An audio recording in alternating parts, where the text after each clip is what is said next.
I mentioned previously that when talking about documentary, we can think of it as different styles being different approaches to how do you best represent reality. What is the way in which you creatively treat actuality that is still truthful? And so, what we're going to, these are really referred to as modes of documentary. And the key person that developed the idea of these different modes of documentary is Bill Nichols, the person that authored your textbook. He is best known as an author and critic of documentary film. And so, his key contribution has been thinking about various different modes of documentary. That is, the key strategies that films tend to fall into, different approaches to making documentary films, with each of them having certain tendencies and certain strategies being the most common. So, the idea again is that these are not just different ways of making art, but different ways of representing reality, and essentially come from this desire on the part of documentary filmmakers to be truthful, to be real, to not be deceptive, yet to be creative. So the first mode is the expository mode of documentary film.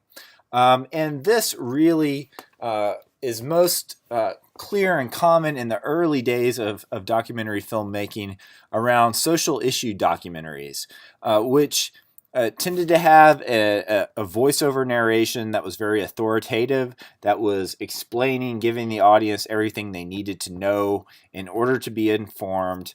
And so the structure of the documentary was based upon essentially making an argument, with the narration making sense of that and structuring how it would be laid out. And then essentially the things that you see, the pictures or the shots that you would see, are illustrating things that were being told on the soundtrack.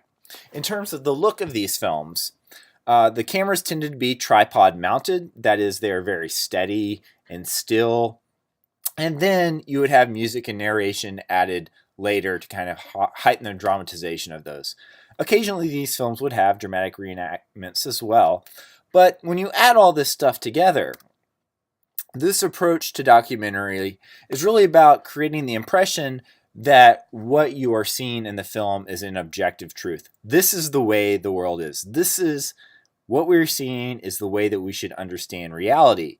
There's little that's left up to the viewer, him or herself, to make sense of, because there's a voiceover telling us what's important, how we should make sense of things, what this is about. So the expository mode, although I've said here that one way to think about it is to go back and look at those 1930s films. Of course, the expository film mode is in many ways the most dominant mode of documentary films today. When you turn on cable TV and you watch a documentary, there's a very good chance it's going to have a voiceover narrator, because that's useful to give people information to make sense of things. It's very common that it's going to be well produced, that we're going to have a static camera and so on and so forth. But it's expository mode, much like expository writing. You're giving people information. Now, moving on to the next mode, the poetic. If you think about how different that mode would be from something like, say, the Wandering documentary that we watched for talking about avant-garde film. The poetic mode is really the avant-garde approach to documentary, where instead of making an argument where you're telling people about something or what to think or making some kind of argument, instead it's about poetry. It's about eliciting responses, right? So the poetic mode really stresses form more and deliberately leaves out that explicit argument or some kind of commentary or even interviews.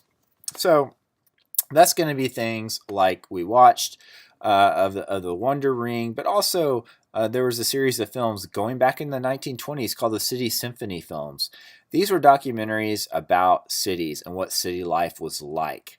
However, they didn't need or have narrators because they were showing us different ways of seeing the city and what that was like. So I really recommend you to watch Ziga Vertov's Man with a Movie Camera, which is one of these great films.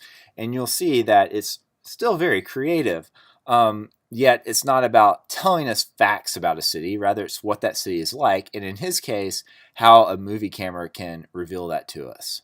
I'll try to put a link to that in the unit folder as well.